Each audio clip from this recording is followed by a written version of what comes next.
ಹೇ ನಮಸ್ಕಾರ ಸ್ನೇಹಿತರೆ, ಹೇಗಿದ್ದೀರಾ? Once again welcome back to my channel Shashi 4X Kannada. ಇವತ್ತು ನೋಡಿ, ಹಿಂದ್ಗಡೆ ಒಂದು ಏನ್ಷಿಯಂಟ್ ಟೌನ್ ಅಂತ ಇದೆ ಇಲ್ಲಿ ಚೈನಾದಲ್ಲಿ. ಅಂದರೆ ಶಂಜನ್ ಸಿಟಿ ನಮ್ಮ ಮನೆ ಹತ್ರನೇ ಇದೆ. ಇದು ಏನ್ಷಿಯಂಟ್ ಟೌನ್ ಅಂತ ಹಳೆ ಕಾಲದ ಕೋಟೆನ ಒಂಥರ ಕಮರ್ಷಿಯಲ್ ಆಗಿ ಮಾಡಿಬಿಟ್ಟು ಒಳ್ಳೆ ರೆವೆನ್ಯೂ ಜನ್ರೇಟ್ ಮಾಡ್ತಿದ್ದಾರೆ. ಆಮೇಲೆ ಟೂರಿಸಮ್ನ ಬೂಸ್ಟ್ ಮಾಡ್ತಾ ಇದ್ದಾರೆ. ಆಮೇಲೆ ಟೂರಿಸಮ್ ಅಂದ ತಕ್ಷಣ ನಿಮಗೂ ಮೈಂಡಲ್ಲಿ ಬರ್ತೇವೆ, ನಾನು ಚೈನಾಗೆ ಹೋಗಬೇಕು ಅಂತ. ಬಟ್ ಚೈನಾಗೆ ಹೋಗಬೇಕಾದ್ರೆ ಅದಕ್ಕೆ ವೀಸಾ ಬೇಕು. ಸೊ ಏನಾಗ್ಬಿಟ್ಟಿದೆ ಅಂದರೆ, ವೀಸಾದು ಹೊಸ ರೂಲ್ಸ್ ಮಾಡಿಬಿಟ್ಟಿದ್ದಾರೆ. ಏನಪ್ಪ ಅದು ಹೊಸ ರೂಲ್ಸು, ಆಮೇಲೆ ಈ ರೂಲ್ಸ್ ಮಾಡೋಕ್ಕೆ ಕಾರಣ ಏನು ಅನ್ನೋದು ಈ ವಿಡಿಯೋ ಕೊನೆ ತನಕ ನೋಡಿ ನಿಮಗೆ ಗೊತ್ತಾಗ್ಬಿಡುತ್ತೆ. ಮುಂಚೆ ಏನಾಯ್ತಂದರೆ, ನೀವು ಒಂದು ಬಿಸ್ನೆಸ್ ವೀಸಾ ಆಗಲಿ ಅಥವಾ ಟೂರಿಸ್ಟ್ ವೀಸಾ ಆಗಲಿ, ಏನು ಎಜುಕೇಷನಲ್ ವೀಸಾ ಆಗಲಿ, ಅದಕ್ಕೆ ಸಿಂಪಲ್ ರಿಲೆವೆಂಟ್ ಡಾಕ್ಯುಮೆಂಟ್ಸ್ ತೊಗೊಂಡು ನೀವು ಚೆನ್ನಾಗಿ ಬರ್ಬೋದಾಗಿತ್ತು. ಫಾರ್ ಎಕ್ಸಾಂಪಲ್ ಬಿಸ್ನೆಸ್ ವೀಸಾಗೆ ಒಂದು ಇನ್ವಿಟೇಷನ್ ಲೆಟರು, ಆಮೇಲೆ ಒಂದು ಏರ್ ಟಿಕೆಟು ಬುಕ್ ಮಾಡ್ಕೊಂಡು ಬಂದರೆ ನಿಮಗೆ ವೀಸಾ ಸಿಗ್ತಾಯಿತ್ತು.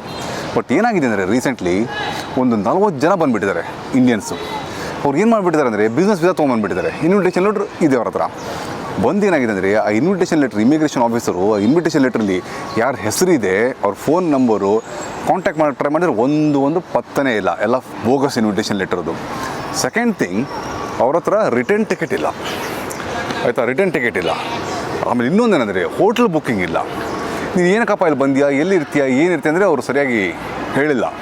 ಇಮ್ಮಿಡಿಯೇಟ್ ಅವ್ರಿಗೆ ಇಮ್ಮಿಗ್ರೇಷನ್ ಮಾಡೋಕ್ಕೆ ಆಗಲಿಲ್ಲ. ಅಲ್ಲಿಂದ ಒಗ್ಗಿಂದಂಗೆ ವಾಪಸ್ ಕಳಿಸ್ಬಿಟ್ರು ಅವ್ರಿಗೆ. ಸೊ ಈ ಥರ ಕೇಸಸ್ ತುಂಬ ಆಗಿದೆ. ರೀಸೆಂಟ್ಲಿ ಆಗಿದ್ರಿ, ಇದು ಜಸ್ಟ್ ಒಂದು ಲಾಸ್ಟ್ ಮಂತ್ ಆಗಿದೆ.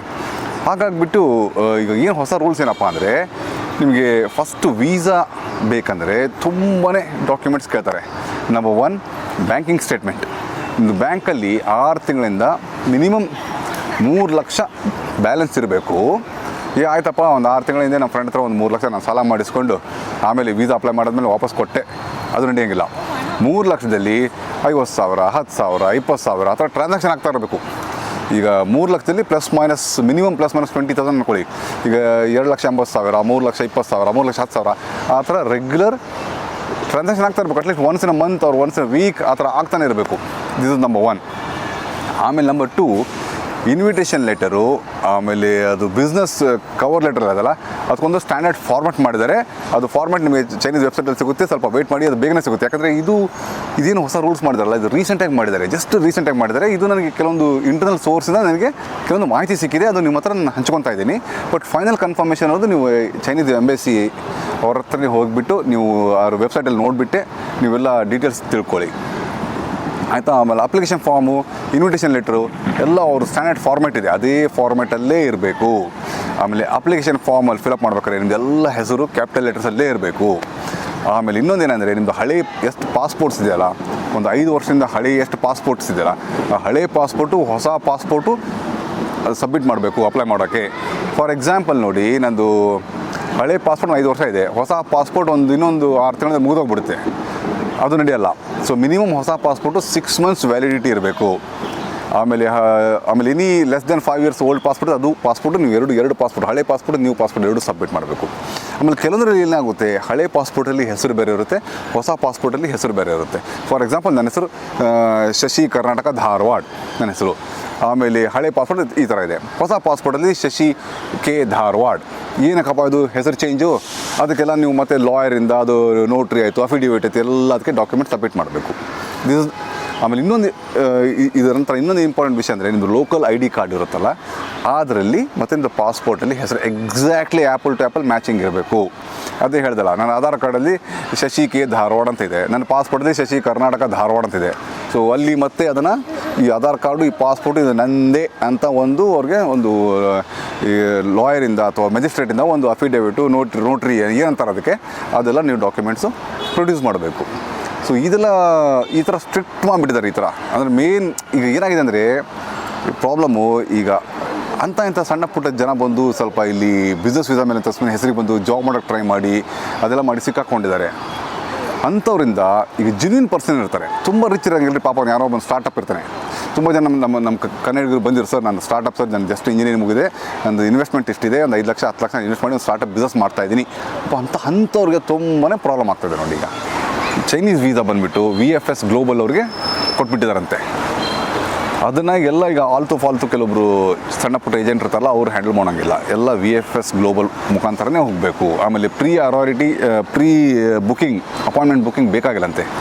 ಸೊ ನೀವು ಡೈರೆಕ್ಟ್ VFS ಗ್ಲೋಬಲ್ಗೆ ಹೋಗ್ಬಿಟ್ಟು ಅಪ್ಲಿಕೇಶನ್ ಫಾರ್ಮು ಕ್ಲೀನಾಗಿ ಅದು ಯಾವ ಫಾರ್ಮೆಟ್ ಇರುತ್ತೆ ಎಲ್ಲ ಕ್ಯಾಪಿಟಲ್ ಲೆಟರ್ಸಲ್ಲೇ ಕ್ಲೀನಾಗಿ ನೀವು ಫಿಲಪ್ ಮಾಡಿ ಕೊಡಬೇಕು. ಆಮೇಲೆ ನಿಮಗೆ ಕೆಲವರು ಜನ ಏನಾಗುತ್ತೆ ಸ್ಮಾರ್ಟ್ ಇರ್ತಾರೆ, ಬಟ್ ಈಗ ಫಾರ್ಮ್ ಮೇಲೆ ನಮ್ಗೆ ತುಂಬೋದಾಗಲ್ಲಪ್ಪ ಅಂತಾರಲ್ಲ, ಅಂಥವ್ರು ನೋಡಿ ಮೇನ್ ಪ್ರಾಬ್ಲಮ್ ಆಗೋದು. ಅವರು ನಿಮಗೆ ಫಾರ್ಮ್ ತುಂಬೋದಾಗಲ್ಲ ಅಂದರೆ ಯಾರನ್ನ ನಿಮ್ಮದು ಫ್ರೆಂಡ್ಸ್ ಇರ್ತಾರಲ್ಲ, ಯಾರು ಇದರಲ್ಲಿ ಸ್ವಲ್ಪ ಎಕ್ಸ್ಪರ್ಟ್ ಇರ್ತಾರಲ್ಲ ಫಾರ್ಮ್ ತುಂಬೋದ್ರಲ್ಲಿ, ಅದರಲ್ಲಿ ಅವ್ರ ಹತ್ರ ಒಂದೆರಡು ಸಲ ಕ್ರಾಸ್ ವೆರಿಫಿಕೇಷನ್ ಮಾಡಿಸ್ಕೊಂಡು ನೀವು ಏಜೆಂಟ್ ಹತ್ರ ಹೋಗಿ. ಆಮೇಲೆ ಹುಷಾರಾಗಿರಿ, ಕೆಲವೊಂದು ಏಜೆಂಟ್ಗಳು ಸ್ಕ್ಯಾಮ್ ನಡೀತಾ ಇದೆ. ಸ್ಕ್ಯಾಮ್ ಏನಂದಪ್ಪ ಅಂದರೆ ಡೆಲ್ಲಿಯಲ್ಲಿ ಯಾವನೋ ಇರ್ತಾನಂತೆ, ಅವನಿಗೆ ಒಂದು 15,000 ರೂಪಾಯಿ ಕೊಟ್ಟರೆ ಅವನು ಮಾಡಿಕೊಡ್ತಾನೆ. ಹುಷಾರಾಗಿರಿ. ಇದ್ರಲ್ಲಿ ಏನಾಗುತ್ತೆ ಅಂದರೆ, ಇದರಲ್ಲಿ ಏನಾಗಿದೆ ಸ್ಕ್ಯಾಮ್ ಅಂದರೆ, ಕೆಲವರು ಬರ್ತಾರೆ ಈಗ ಅಂಥ ಏಜೆಂಟ್ಗಳು ಬರ್ತಾರೆ, ನಮ್ಮದಕ್ಕೆ ಕೊಟ್ಬಿಡಿ ಸಾರ್, ಅಲ್ಲಿ ಯಾಕೆ ನೀವು 15,000 ಕೊಡ್ತೀರ ಅವ್ನಿಗೆ VFSಗೆ, ನಾವು 12 ನಮ್ಮದಕ್ಕೆ ಕೊಟ್ಬಿಡಿ, ನಾವು 12,000ದಲ್ಲಿ ಮಾಡ್ಕೊಟ್ಬಿಡ್ತೀವಿ ಅಂತ ಬರ್ತಾರಲ್ಲ. ತುಂಬ ಕೇರ್ಫುಲ್ ಆಗಿರಿ. ಇವ್ರೇನು ಮಾಡ್ತಾರೆ ಅಂದರೆ, ನಿಮ್ಮದು ಅಪ್ಲಿಕೇಶನ್ ಫಾರ್ಮ್ ಇಸ್ಕೊತಾರೆ. ಆಮೇಲೆ ನೀವು ಹೇಳ್ತೀರ ಸರ್ ಇದೊಂದು ಇಲ್ಲಲ್ಲ, ಪರವಾಗಿಲ್ಲ ಬಿಡಿ ಸರ್ ನಾವು ನೋಡ್ಕೊತೀವಿ ಅಂತಾರೆ. ಇಸ್ಕೊಂಡು ಎಲ್ಲ ಇಟ್ಕೊಂಡು ನಿಮ್ಮ ಹತ್ರ 12,000 ಇಸ್ಕೊಂಡು ಸುಮ್ಮನೆ ಕುತ್ಕೊಂಡ್ಬಿಡ್ತಾರೆ. ಆಮೇಲೆ ಒಂದು 15 ದಿನ ಆದಮೇಲೆ, ಇಲ್ಲ ಸರ್ ನಿಮ್ಮದು ವೀಸಾ ರಿಜೆಕ್ಟ್ ಆಗಿಬಿಟ್ಟಿದೆ, ಮತ್ತು ತೊಗೊಳ್ಳಿ ಸರ್ ನಮ್ಮದು ಏಜೆಂಟ್ ಫೀಸನ್ನ ನಾವು ದುಡ್ಡು ವಾಪಸ್ ಕೊಟ್ಬಿಡ್ತೀವಿ ಅಂತ 2,000 ಕೊಟ್ಟು 10,000 ಅವ್ನು ಪಕಡದ ಇಟ್ಕೊಂಡ್ಬಿಡ್ತಾನೆ. ಒಂದು ಅಪ್ಲಿಕೇಶನ್ಗೆ ಅವನಿಗೆ 1,000 ಪ್ರಾಫಿಟ್ ಆದರೆ 10 ಅಪ್ಲಿಕೇಶನ್ಗೆ 1 ಲಕ್ಷ ಆಯಿತು. ಇಂಥದ್ದು ಅವನು ಒಂದು ತಿಂಗಳಲ್ಲಿ ಎಷ್ಟು ಮಾಡ್ತಿರ್ಬೋದು ಈ ಥರ ಅಂತ ಲೆಕ್ಕ ಹಾಕೊಳ್ಳಿ. ನೋಡಿ, ಈ ಥರ ಏಜೆಂಟ್ಗಳು ತುಂಬ ಇದ್ದಾರೆ. ನೀವು ಡೆಲ್ಲಿಯಲ್ಲೂ ಇದ್ದಾರೆ, ಬೆಂಗಳೂರಲ್ಲಿದ್ದಾರೆ, ನಿಮ್ಮ ಮನೆ ಪಕ್ಕದಲ್ಲೂ ಇರ್ತಾರೆ. ಹುಷಾರಾಗಿರಿ. ಆದಷ್ಟು ದುಡ್ಡು ಹೋದರೂ ಪರವಾಗಿಲ್ಲ. ಏನಕ್ಕಂದರೆ ಒಂದು ಕಂಟ್ರಿಯಿಂದ ಇನ್ನೊಂದು ಕಂಟ್ರಿ ನೀವು ಬರ್ತಾ ಇದ್ದೀರಾ ಅಂದಮೇಲೆ ಇಲ್ಲಿ ನಿಮಗೆ ದುಡ್ಡು ಹೋಗೇ ಹೋಗುತ್ತೆ.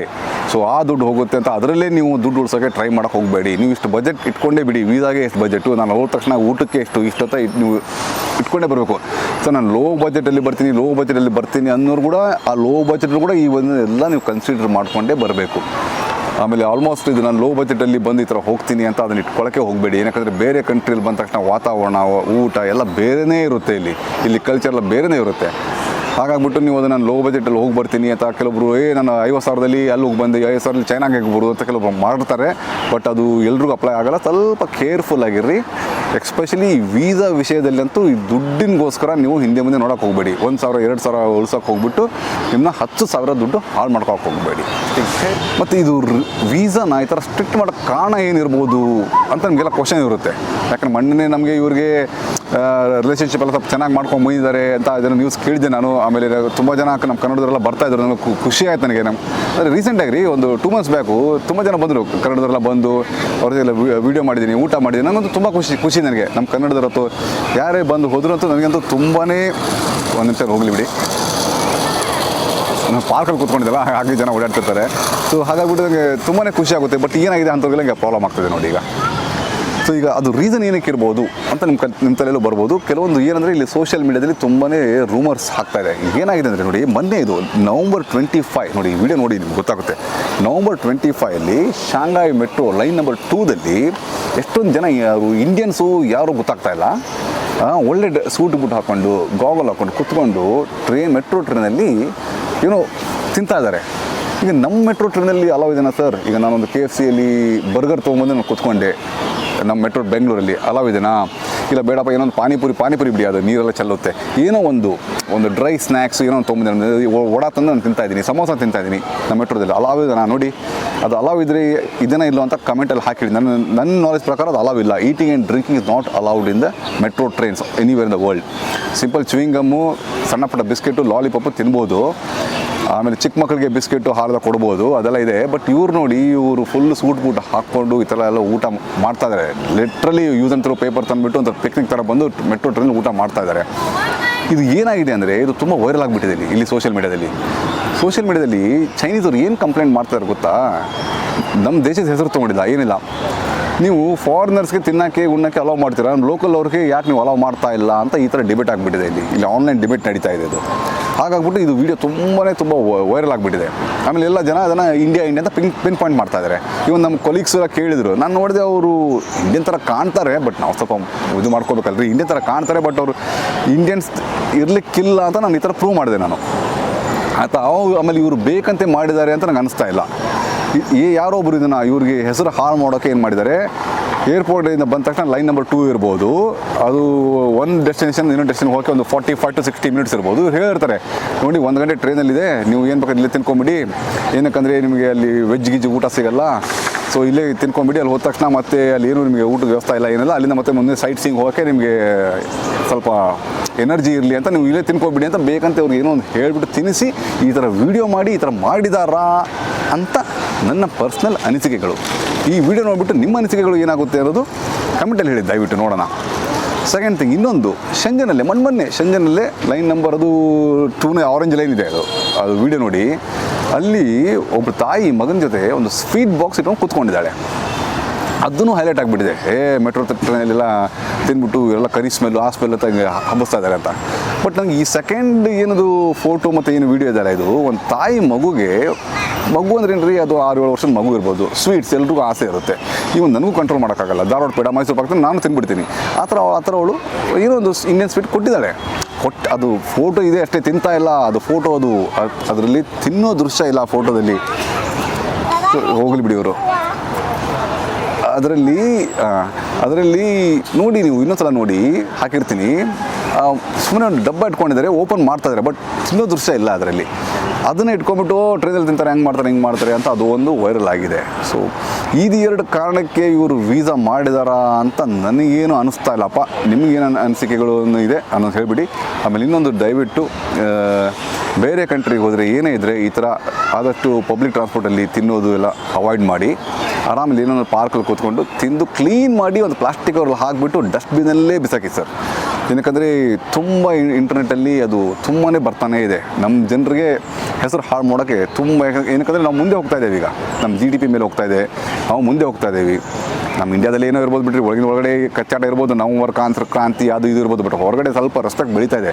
ಯಾಕಂದರೆ ನಾನು ಮೊನ್ನೆ ಯುರೋಪಲ್ಲಿ ಹೋದಾಗೆಲ್ಲ Indian engineers are really great ಅಂತ ಅಲ್ಲೆಲ್ಲ ಲೋಕಲ್ ಅವರು ಹೇಳ್ತಾ ಇದ್ರು. ಅದನ್ನ ಹೆಸರು ಬರ್ತಾ ಇದೆ. ಬಟ್ ಅದರ್ ಸೈಡ್ ಇಂಡಿಯನ್ಸ್ ಸ್ವಲ್ಪ ಕ್ಲೀನ್ ಇಲ್ಲ, ಗಲೀಜು ಮಾಡ್ತಾರೆ, ಹೋದಲ್ಲಿ ಬಂದಲ್ಲಿ ಕರಿ ಸ್ಮೆಲ್ ಜಾಸ್ತಿ ಎಬ್ಬಿಸ್ತಾರೆ ಅಂತ ಅದು ಒಂದು ಬರ್ತಾ ಇದೆ. ಸೊ ಅದನ್ನು ಆದಷ್ಟು ನೀವು ಇಂಡಿಯಾದ ಹೊರಗಡೆ ಹೋದರೆ ಸ್ವಲ್ಪ ಅವಾಯ್ಡ್ ಮಾಡೋಕ್ಕೆ ಟ್ರೈ ಮಾಡಿ. ಇಷ್ಟೇ ಸ್ನೇಹಿತರೆ, ನಾನು ಓಪನಾಗಿ ಹೇಳ್ತಾ ಇದ್ದೀನಿ. ನನ್ನಿಂದ ಏನೋ ಒಂದು ತಪ್ಪು ಮಾತು ಏನೋ ಬಂದರೆ ದಯವಿಟ್ಟು ಕರೆಕ್ಟ್ ಮಾಡಿ ಕಮೆಂಟಲ್ಲಿ ಹೇಳಿ. ಆಮೇಲೆ ನಿಮ್ಮ ಅನಿಸಿಕೆಗಳು ಕಮೆಂಟಲ್ಲಿ ಹೇಳಿ. ನಾನು ಹೇಳಿದ್ದು ಕರೆಕ್ಟ್ ಇದೆನಾ ತಪ್ಪಿದೆ ನಾನು ದಯವಿಟ್ಟು ನನಗೆ ಕರೆಕ್ಟ್ ಮಾಡಿ ಹೇಳಿ. ಅಲ್ಲಿವರೆಗೆ ಟೇಕ್ ಕೇರ್. ಜೈ ಹಿಂದ್, ಜೈ ಕರ್ನಾಟಕ, ಬಾಯ್.